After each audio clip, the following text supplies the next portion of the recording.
আসন্ন ইউনিয়ন পরিষদ নির্বাচনকে সামনে রেখে নারায়ণগঞ্জের সোনারগাঁও উপজেলার মোগরাপাড়া ইউনিয়নের চেয়ারম্যান পদপ্রার্থী হাজী মোহাম্মদ আশরাফুদ্দিন বলেছেন, তিনি নেতৃত্ব নয় বরং সেবার মাধ্যমে জনগণের আস্থা অর্জন করতে চান।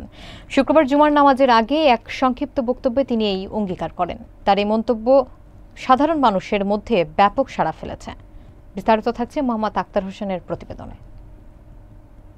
শুক্রবার নারায়ণগঞ্জের সোনারগাঁও উপজেলার মোগরাপাড়া ইউনিয়নের বড় সাদেপুর কেন্দ্রীয় জামে মসজিদে জুমার খুতবার আগে ধর্মপ্রাণ মুসল্লিদের উদ্দেশ্যে সংক্ষিপ্ত বক্তব্য রাখেন চেয়ারম্যান পদপ্রার্থী হাজী মোহাম্মদ আশরাফুদ্দিন।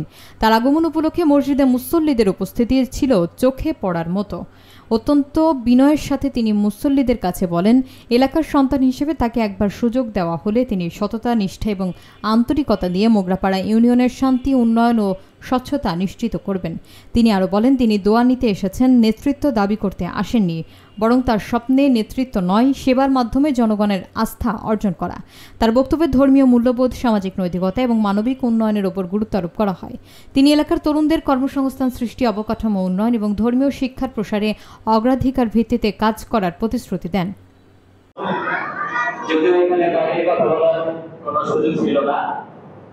আমাদের যে আজকে মেহমান, এই মেহমানের ভাইয়ের কত অনুসার আমার একটু বলতে হয়। আমার ভাই যেহেতু মোগরাপাড়া ইউনিয়ন পরিষদ থেকে নির্বাচন করার জন্য ইচ্ছা প্রকাশ করেছে, আমি আশা করি আপনাদের সম্মতি এবং সবকিছু মিলিয়ে আমার ভাইয়ের জন্য দোয়া করবো। আমি আবারও বললাম, আপনাদের পাশে থাকবো। আপনাদের পাশে থেকে আমি আপনাদেরকে সেবা করতে চাই। আমাকে একটা সুযোগ দেন। আপনারা সুযোগ দিচ্ছেন না ভাই? সুযোগ অনেককে দিচ্ছেন না? সুযোগ দিচ্ছেন তো? আমাকে একটা বার মসজিদে দাঁড়ায় বলে যাচ্ছি, আমি যেটা কথা দেই, আমি চেয়ারম্যান আমাকে বানাইতে হবে তা না। আপনারা যে কথা বলছেন, চেয়ারম্যান যদি হই আলহামদুলিল্লাহ, না হইলেও আপনাদের পাশে থাকবো ভাই।